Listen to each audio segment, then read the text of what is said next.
एकदम शांत और हरियाली से घिरे डेनवर्स इलाके में यूक्रेन का एक छोटा सा गांव है। यहीं रहता है एमकोला अपनी गर्भवती पत्नी नास्तिया यस के साथ। दोनों उस जगह के पहले इको सेटलर्स हैं, यानी ऐसे लोग जो आधुनिकता से दूर प्रकृति के बीच एक नई जिंदगी बसाना चाहते हैं। नास्तिया एक कलाकार है, उसे लकड़ी से चीजें बनाना और स्केच करना बहुत पसंद है। एक दिन उसने लकड़ी से एक छोटा सा फरिश्ता बनाया जिसे उसने मकोला को दिया। यह उसका सुरक्षा ताबीज था ताकि वह हमेशा सुरक्षित रहे। मकोला खुद एक वैज्ञानिक और शिक्षक है, गणित, भौतिकी और पर्यावरण की शिक्षा देता है। वह रोज अपनी साइकिल से गांव के स्कूल तक जाता है और वहीं कुछ देर के लिए टीवी देखकर देश की खबरें जानता है। उनके घर के बाहर एक व्हाइट रेवेन, सफेद कौए का निशान बना है जो एक पुराने यूक्रेनी किस्से से जुड़ा है। कहते हैं कि एक बार एक रेवेन ने इंसानों पर दया की थी। उसने उन्हें पानी और खाना दिया, लेकिन इसके बदले उसने अपनी सफेद पंख खो दिए। वो निशान मकोला और नास्तिया के लिए शांति और करुणा का प्रतीक था। घर में किसी इलेक्ट्रॉनिक डिवाइस के न होने की वजह से उन्हें ज्यादा खबरें नहीं मिलती, लेकिन एक दिन स्कूल में ब्रेक के दौरान मकोला को टीवी पर एक भयानक खबर दिखती है। यूक्रेन की राजधानी में प्रदर्शनकारियों पर हमला हुआ है, कई लोग मारे गए हैं और अब रूस की सेना देश में घुस सकती है। मकोला हैरान रह जाता है, लेकिन फिर भी अपने छात्रों के बीच शांति बनाए रखने की कोशिश करता है। उसका एक छात्र इवान उसे अजीब और बाहरी आदमी समझता है और क्लास में उसे बार बार परेशान करता है, पर मकोला कभी गुस्सा नहीं होता। वह मानता है कि हिंसा से कुछ नहीं मिलता, असली ताकत है दूसरों के मन को सही दिशा देना। एक सुबह जब वह साइकिल से स्कूल जा रहा होता है, रास्ते में उसे कुछ सैनिक दिखाई देते हैं। वह ज्यादा ध्यान नहीं देता, लेकिन जब स्कूल पहुंचता है वहां सन्नाटा पसरा होता है। टीवी पर खबर चल रही होती है, रूस ने यूक्रेन पर हमला कर दिया है। यह सुनकर मकोला का दिल दहल जाता है। वह तुरंत अपनी साइकिल घुमाता है और घर की ओर दौड़ पड़ता है, लेकिन जब तक वह पहुंचता है तब तक बहुत देर हो चुकी होती है। रूसी सैनिक उसके घर में घुस चुके हैं और नास्तिया को बेरहमी से पीट रहे हैं। मकोला दौड़कर बीच में आता है, लेकिन उसे भी पकड़ लिया जाता है। सैनिक उनकी तलाशी लेते हैं, यह देखने के लिए कि कहीं वे जासूस तो नहीं। फिर वे घर में आग लगा देते हैं और जाने लगते हैं, लेकिन नास्तिया गुस्से में एक पत्थर उठाकर सैनिकों पर फेंक देती है और तभी एक गोली चलती है सीधे नास्तिया के सीने में। वह जमीन पर गिर जाती है और मकोला चीखता रह जाता है। घर जलता है, धुआं आसमान में उठता है और मकोला अपनी पत्नी के शरीर को सीने से लगाए रोता रहता है। घंटों बाद 2 यूक्रेनी मिलिशिया सैनिक वहां पहुंचते हैं। वह लोग उसकी पहचान जांचते हैं और समझ जाते हैं कि वह निर्दोष है। वे उसकी मदद करते हैं नास्तिया के लिए एक कब्र खोदने में। मकोला खुद अपने हाथों से पत्नी को दफनाता है और जाते वक्त अपने साथ सिर्फ एक चीज लेता है, वो लकड़ी का फरिश्ता। मिलिशिया उसे अपने बेस पर ले जाते हैं। वहां के अफसर पहले उस पर शक करते हैं, कहीं वह दुश्मन का जासूस तो नहीं, लेकिन मकोला खुद कहता है, मैं भी सेना में शामिल होना चाहता हूँ। मैं अपने देश को बचाना चाहता हूँ और अपनी पत्नी का बदला लेना चाहता हूँ। उसकी आंखों में अब वो शांति नहीं है, अब वहां सिर्फ दृढ़ता और आगा है। सेना उसे ट्रेनिंग में भेज देती है, जहां उसे हथियार चलाना और शरीर को थकाना सीखना पड़ता है। एक ऐसा इंसान जो जीवन भर अहिंसा में विश्वास रखता था, अब उसे बंदूक उठानी है। हथियार खोलना और जोड़ना उसके लिए बहुत मुश्किल होता है। अक्सर उसके साथी उसका मजाक उड़ाते हैं, खासकर जब वह अपना कोड नेम रेवेन चुनता है, लेकिन मकोला हार नहीं मानता। वह रात भर जागकर प्रैक्टिस करता है और अपनी पत्नी का वो फरिश्ता अपने पास रखता है ताकि उसे अपनी कसम याद रहे। वो अब रुकने वाला नहीं है। कुछ हफ्तों बाद सेना में घोषणा होती है, हमें मोर्चे पर स्नाइपर की जरूरत है, कौन जाएगा? बहुत कम लोग आगे आते हैं, लेकिन मकोला तुरंत हाथ उठाता है। लोग फिर हंसते हैं, ये गणित का मास्टर अब बंदूक चलाएगा? मगर मकोला सबको चुप करा देता है। वो अपनी आंखों पर पट्टी बांधता है और सिर्फ 20 सेकंड में AK-47 को खोलकर दोबारा जोड़ देता है। पूरा बेस तालियों से गूंज उठता है। अब सब उसे उसी नाम से बुलाने लगते हैं, रेवेन। उसकी गणित और भौतिकी की समझ उसे स्नाइपर ट्रेनिंग में सबसे आगे ले जाती है। वह हवा की दिशा, दूरी और गति का हिसाब इतनी जल्दी लगाता है कि ट्रेनर भी दंग रह जाते हैं। और जब ट्रेनर उसे डराने के लिए पास में गोली चलाते हैं तो भी वह हिलता तक नहीं। लेकिन जब असली निशानेबाजी की बारी आती है, उसे एक अजीब सी गन दी जाती है जो युद्ध के लिए सही नहीं थी।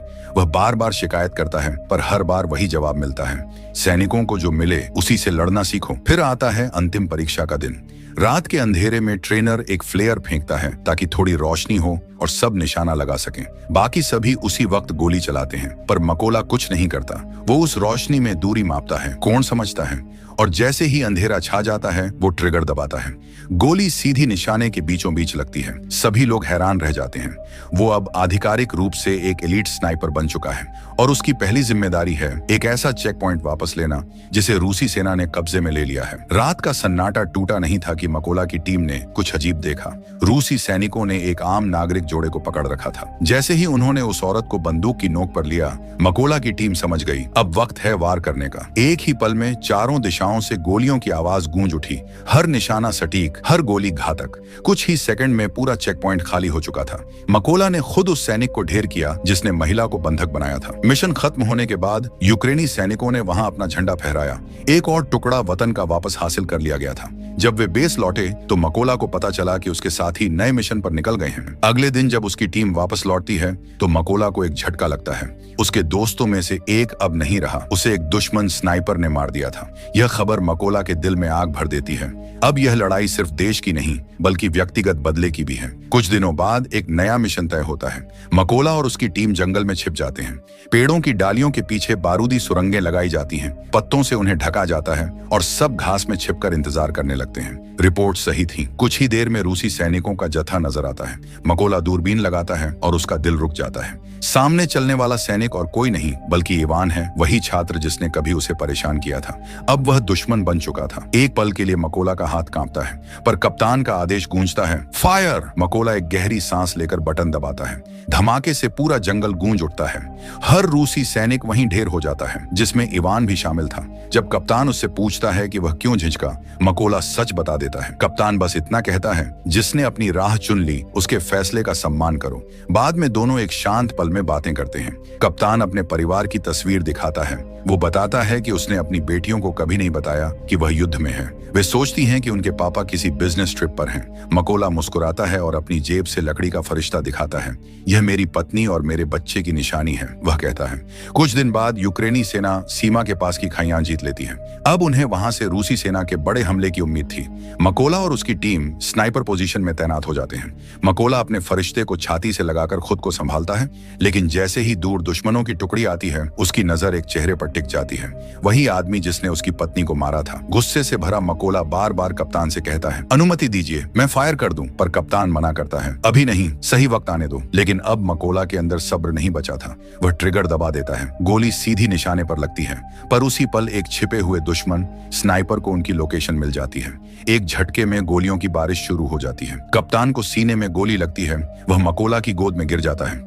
मकोला हर बम, हर गोली से बचता हुआ उसे घसीटकर सुरक्षित इलाके तक लाता है, लेकिन तब तक बहुत देर हो चुकी होती है।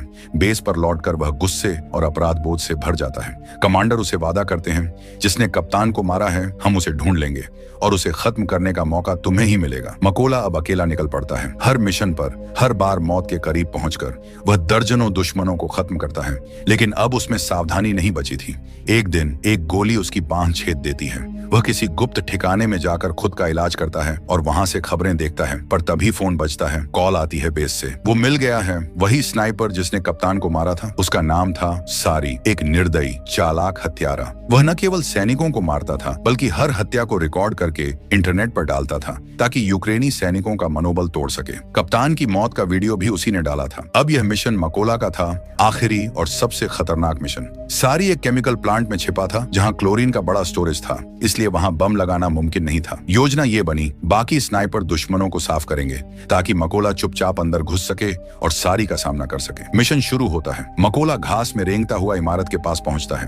पहला आदमी जो उसे दिखता है वही सैनिक था जिसने सालों पहले उसके घर पर हमला किया था। वो मकोला को पहचान लेता है और कहता है, मुझे तुझे तभी खत्म कर देना चाहिए था। मकोला मुस्कुराता है और एक गोली से उसका हिसाब बराबर कर देता है। वो अपने साथियों को सिग्नल देता है और फिर चारों तरफ से यूक्रेनी स्नाइपरों की गोलियां गूंज उठती हैं। कुछ ही सेकंड में पूरा इलाका साफ हो जाता है। अब सिर्फ 2 दुश्मन स्नाइपर बचे हैं, एक उनमें से सारी।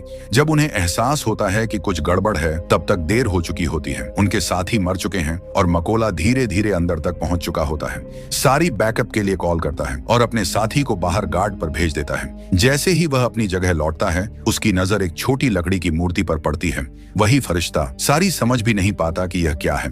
तभी अंधेरे से मकोला निकलता है। वह उस पर झपटता है और चाकू से वार करता है। दूसरी तरफ बाहर तैनात रूसी सैनिक उसी वक्त एक ग्रेनेड का शिकार बन जाता है। धुआं छंटता है और मकोला खड़ा है। आखिरकार उसने अपनी पत्नी का बदला ले लिया है। चारों तरफ अब भी धुआं फैला हुआ था। मकोला की बंदूक से निकली आखिरी गोली ने उन सबका अंत कर दिया, जिन्होंने उसकी पत्नी, उसके साथी और उसके कप्तान की जान ली थी। उसके चेहरे पर न कोई मुस्कान थी, न आंसू, बस एक गहरी खामोशी। वो जानता था बदला पूरा हो चुका है, लेकिन दिल को सुकून सुकून नहीं मिला। कुछ देर बाद दूर से सैनिकों की गाड़ियों की आवाज आने लगी। ये वही बैकअप था जिसे सारी ने बुलाया था। मकोला ने उसका रेडियो उठाया और शांत आवाज में कहा, अब वक्त है तुम सबको अपने किए की कीमत चुकाने का। जैसे ही रूसी ट्रक वहां रुका, यूक्रेनी सैनिकों ने बिना वक्त गंवाए गोलियां बरसा दी। कुछ ही सेकंड में सन्नाटा छा गया। हर दुश्मन मिट चुका था। उस पल मकोला ने आसमान की ओर देखा। शायद उसे लगा कि उसकी पत्नी और साथी कहीं ऊपर से उसे देख रहे हैं। वो धीरे धीरे अपने कदम गांव की ओर मोड़ता है।